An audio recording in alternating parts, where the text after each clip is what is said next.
अस्सलाम वालेकुम। न्यूयॉर्क से ताज़ा तरीन आलमी खबरों और तथ्यों के साथ जहांगीर खटक आपकी खिदमत में हाजिर है। नादरीन, आज जहां इतवार की रात और अप्रैल की 12 तारीख, जबकि पाकिस्तान में पीर की सुबह और अप्रैल की 13 तारीख है।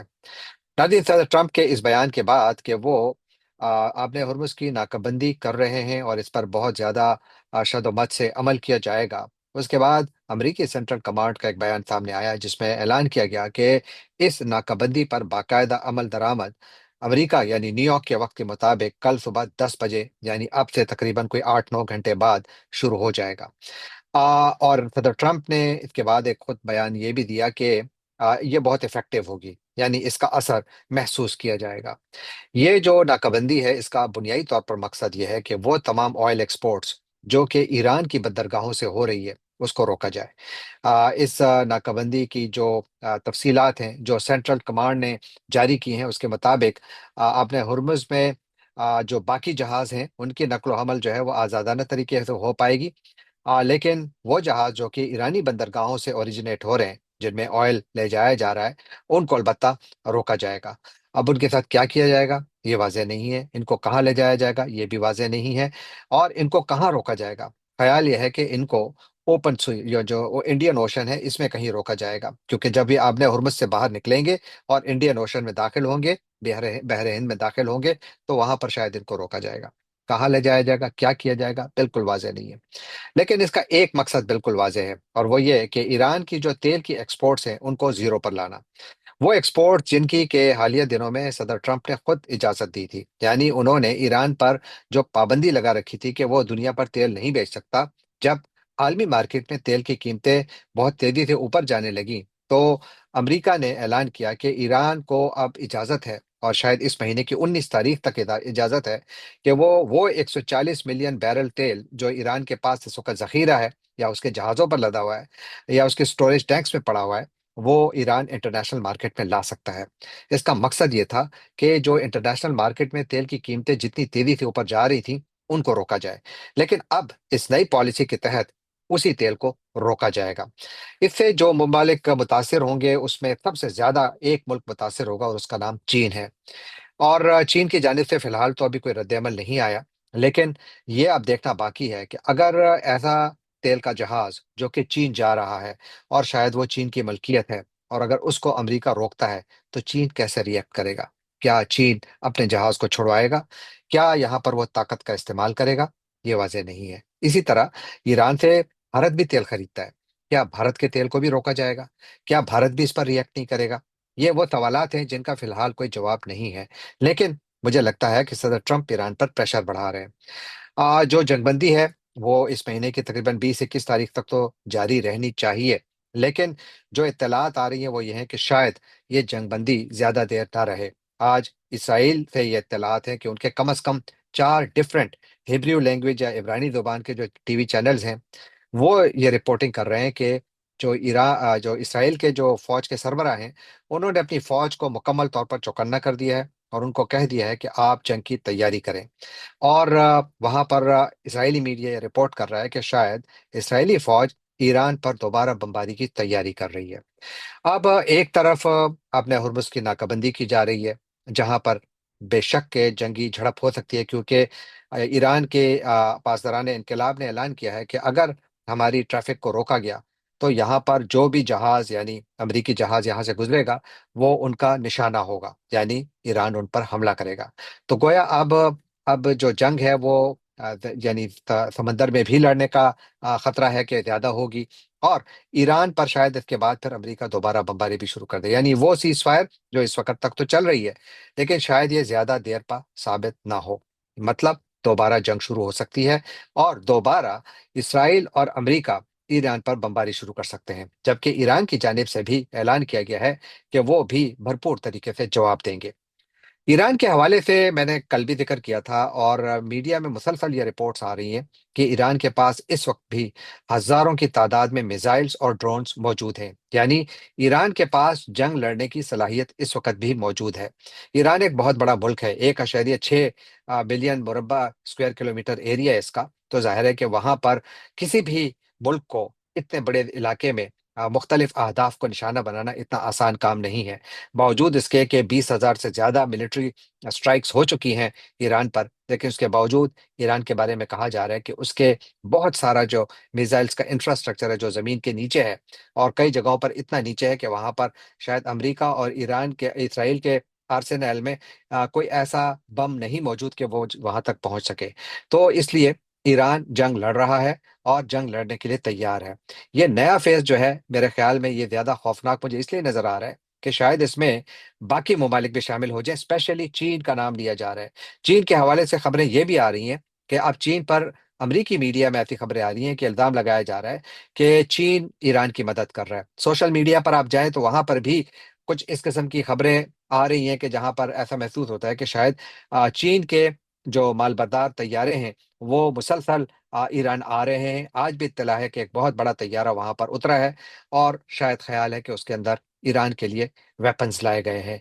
एक इत्तला ये भी है, और ये अमेरिकन मीडिया ये रिपोर्ट कर रहा है कि शायद चीन ईरान को काफी बड़ी तादाद में एयर डिफेंस सिस्टम्स दे रहा है, जिनमें कि shoulder fired anti aircraft missiles भी शामिल हैं।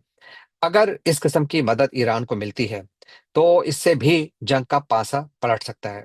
याद रखिए कि जब सोवियत यूनियन ने ईरान अफगानिस्तान पर चढ़ाई की थी, तो शुरू में जो अफगान मुजाहिदीन थे इनको बड़ी मार पड़ी थी। लेकिन जब एक जमाने में जब स्टिंगर मिसाइल अफगान मुजाहिदीन के हाथ लगे, तो सोवियत यूनियन के दांत खट्टे हो गए। यानी उन्होंने अपने तैयारे बहुत तेजी से लूज करना शुरू कर दिए, उनके हेलीकॉप्टर्स गिरना शुरू हो गए, जंग का पासा पलट गया। क्या चीन वही किरदार अदा करने की कोशिश कर रहा है? क्या चीन ईरान को कोई ऐसे ही वेपन सिस्टम्स दे रहा है? अगर इन खबरों में सदाकत है, तो मुझे लगता है कि ये जो नया महाज या ये जो नया फेज है जंग का, ये शायद पहले से ज्यादा खतरनाक हो। इस मर्तबा हमला सिर्फ और सिर्फ ईरान पर तो होगा। ईरान के लिए जाहिर है कि बहुत बड़ी तैयारी भी हो रही है, अमेरिका ने बहुत फौज जमा रखी है, यहाँ पर बहुत एसेट्स वो ला चुका है। लेकिन ईरान ने भी यकीनन तैयारी की है उस इंफ्रास्ट्रक्चर को तबाह करने की जो कि ईरान और मिडल ईस्ट में है। स्पेशली जो वो मुल्क जो कि अमेरिका के बहुत ज़्यादा करीब हैं, स्पेशली मुत्तहिदा अरब अमारात, कुवैत और बहरीन। ये वो ममालिक हैं जो कि शायद एक मरतबा फिर ईरान के हदफ होंगे, यानी उनका नक्शे यानी उनके निशाने पर होंगे, और ईरान उन पर हमला करेगा।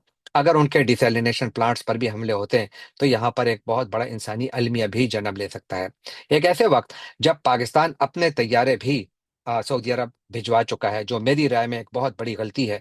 पाकिस्तान को इतनी जल्दी नहीं करनी चाहिए थी, क्योंकि इस वक्त सऊदी अरब बराह रास्त इस जंग में शामिल नहीं है। सऊदी अरब पर अगर ईरान हमले कर रहा है तो ईरान कह रहा है कि हमने सऊदी अरब के किसी शहर को निशाना नहीं बनाया, हम उन लोगों को निशाना बना रहे हैं जहां से कि हम पर हमले होते हैं, यानी वो एयर बेसिस जो कि अमेरिका इस्तेमाल कर रहा है। तो यूं अगर पाकिस्तान भी इस जंग में कूद गया तो मेरा ख्याल है कि ये एक और एक तो बहुत ज्यादा फाश गलती होगी पाकिस्तान की जानिब से, और दूसरा ये कि शायद यहाँ पर इस पूरे खित्ते में इंस्टेबिलिटी इतनी फैलेगी कि उससे पाकिस्तान किसी तरह महफूज नहीं रहेगा।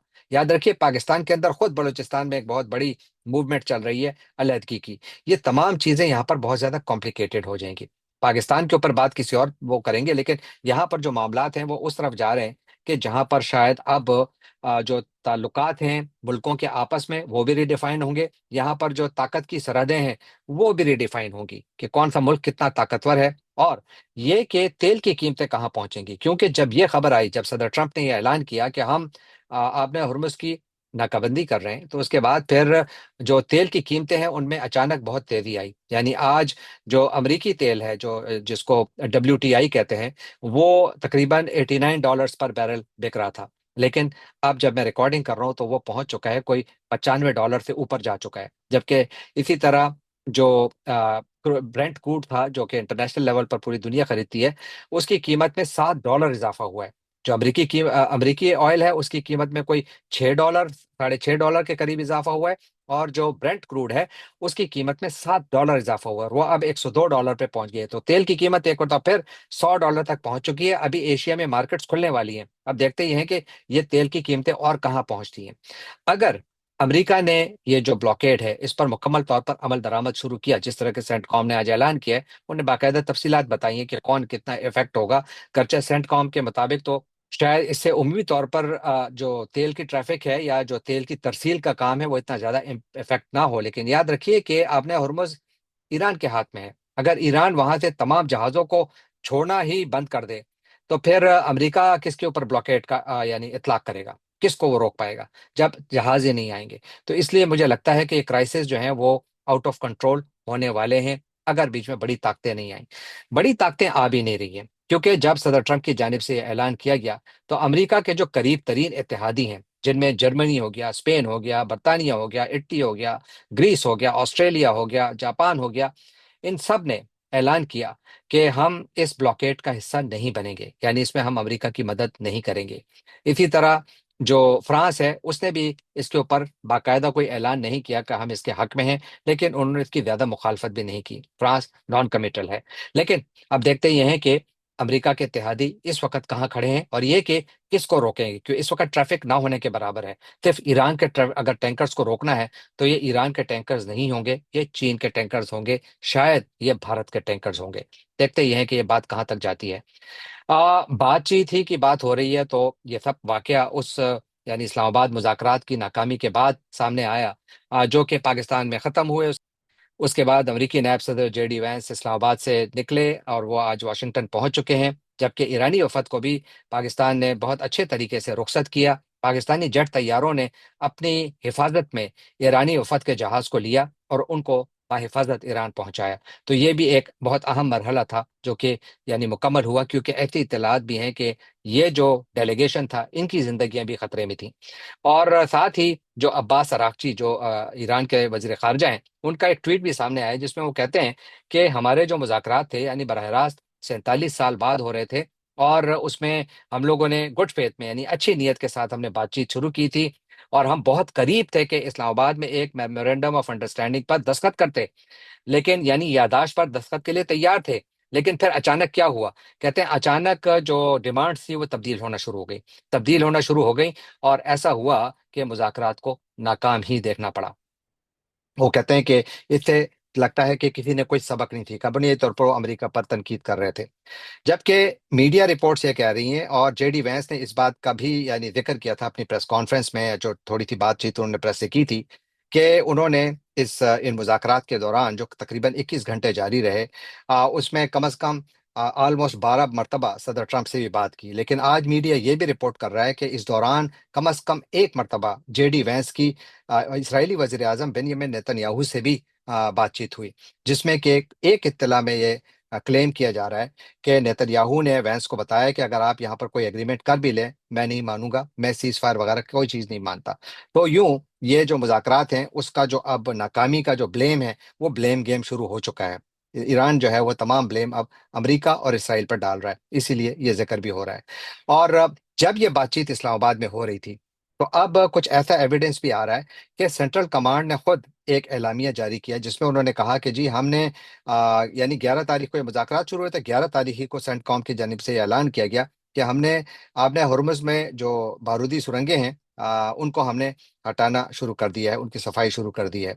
और इसका जो ऐलान है वो सेंटकॉम के जो सरबराह हैं, एडमिरल ब्रैड कूपर, उनकी जानिब से आया था। और उसके बाद फिर ज़ाहिर है कि सबको मालूम है कि इत्तलाई आई कि दो अमरीकी बहरी जहाज जो थे वो आबना हुर्मुज़ से गुजरे। लेकिन इस पर भी अब कॉन्फ्लिक्टिंग अकाउंट्स आ रहे हैं, क्योंकि ईरान ने अब एक वीडियो भी जारी की है जो कि सोशल मीडिया पर काफ़ी वायरल है, जिसमें कि देखा जा सकता है कि अमरीकी और ईरानी जो फौजी थे उनके दरमियान जो कम्युनिकेशन हुई है, उसको सामने लाया गया है। अब इस पूरी सूरत हाल में ये जो मामला है, ये एक बहुत ज़्यादा खतरनाक सूरत इख्तियार कर चुका है, और लगता है कि जो नई जंग होगी, ये शायद पहले से ज़्यादा खौफनाक, खतरनाक और तबाहकुन हो। ये सब कुछ एक ऐसे वक्त हो रहा है जब दुनिया भी बदल रही है। आज यूरोप में एक बहुत बड़ा वाकया हुआ। हंगरी में इलेक्शन हुए, और उन इलेक्शन में सदर ट्रंप के बहुत करीबी दोस्त, और ये सदर ट्रंप ही के करीबी दोस्त नहीं है, बल्कि ये रूस के सदर व्लादिमीर पुतिन के भी करीबी साथी हैं। इनका नाम विक्टर ओरबान है, जो कि 16 साल से हंगरी के प्राइम मिनिस्टर थे। इनको बुनियादी तौर पर एक डिक्टेटर समझा जाता था, और उनको खौफनाक शिकस्त हुई है इलेक्शंस में। 16 साल बाद उनके इक्तदार का सूरज गुरूब होने को है। उन्होंने अपनी शिकस्त तस्लीम कर ली है। याद रखिए कि कुर्बान की जो इलेक्शन कैंपेन थी, उसमें सदर ट्रंप की जो पार्टी है, इसने बहुत भरपूर तरीके से हिस्सा लिया था। यानी जो सेक्रेटरी ऑफ स्टेट है मार्को रूबियो, वो खुद हंगरी गए। जो वाइस प्रेसिडेंट जेडी वैंस हैं, वो खुद हंगरी गए, और वहां पर उन्होंने बाकायदा कुर्बान के हक में इलेक्शनियरिंग की, उनके लिए कैंपेन चलाई। लेकिन कुछ काम ना आया, और यूं मेरा ख्याल है कि जो ये हंगरी में तब्दीली आई है, इसमें इसराइल में भी काफी तशवीश पाई जाती है, क्योंकि यूरोप में हंगरी वो मुल्क था जो कि इसराइल के सबसे करीब समझा जाता था। जर्मनी वो दूसरा मुल्क है जो कि इसराइल के बहुत करीब है, लेकिन हंगरी बहुत ही आगे था, यानी बहुत ही ज्यादा करीब था। लेकिन अब वहां पर यानी इसराइल में खौफ है कि उन शायद हंगरी में एक नई क़यादत आ रही है और शायद वो इसराइल की इतनी ज्यादा दोस्त ना हो। जबकि दोस्ती की बात हो रही है, तो अमेरिका के कुर्बजवार यानी कनाडा में मार्क कार्नी, जो कि कैनेडियन वजीर आजम है, आज उन्होंने भी एक बहुत बड़ा बयान दिया है। उन्होंने कहा है कि कनाडा अब अपनी जो दिफा का खर्चा है, यानी कहते हैं कि दिफा पे हम जितना पैसा खर्च करते थे उसका 70% हम अमेरिका में यानी अमेरिका से दिफाई सामान खरीदते थे, कहते हैं अब वो हम नहीं खरीदेंगे। 70% का दौर खत्म हो गया। इसका मतलब क्या है? इसका मतलब यह है कि जो अमेरिका का एक करीब तरीन इत्तेहादी, पड़ोसी, इतने करीबी ताल्लुकात, वो अमेरिका से दूर हो रहा है। यहाँ पर कौन कौन से ममालिक नई मार्केट बनाएंगे, देखते जाइए। मुझे लगता है कि यहाँ पर चीन भी अपना असर बढ़ाएगा। ऑलरेडी कनाडा और चीन के दरमियान ताल्लुकात में काफी ज्यादा कुर्बत आ रही है। और आखिर में थोड़ा जिक्र आशा भोसले का, वो सिंगर जिसने कि कई दिहाइयों तक, जब हम लड़कपन में थे, जवानी में थे, हमने हमेशा उनकी आवाज़ को सुना, उनसे हमेशा महजूज हुए। और साउथ एशिया के 1 अरब से ज्यादा लोग आशा भोसले के नाम से वाकिफ थे। उन्होंने बॉलीवुड की फिल्म इंडस्ट्री में एज ए प्लेबैक सिंगर कई दिहाइयों तक राज किया। ये लता मंगेशकर की बहन थी, आर डी बर्मन की वाइफ थी। आर डी बर्मन बहुत बड़े म्यूजिशियन थे, म्यूजिक डायरेक्टर थे बॉलीवुड के। और आशा भोसले जो हैं ये 1933 को में यानी 8 सितंबर 1933 को महाराष्ट्र में पैदा हुई थी। और उन्होंने कोई 12,000 गाने गाए थे, जो कि कई दिहाइयों तक यानी सुपर हिट थे। उन्होंने कई नेशनल अवार्ड जीते और बहुत ज्यादा वेल रिस्पेक्टेड जो है उनका कैरियर था। और उनकी आवाज से महजूज होने वाले दुनिया भर में करोड़ों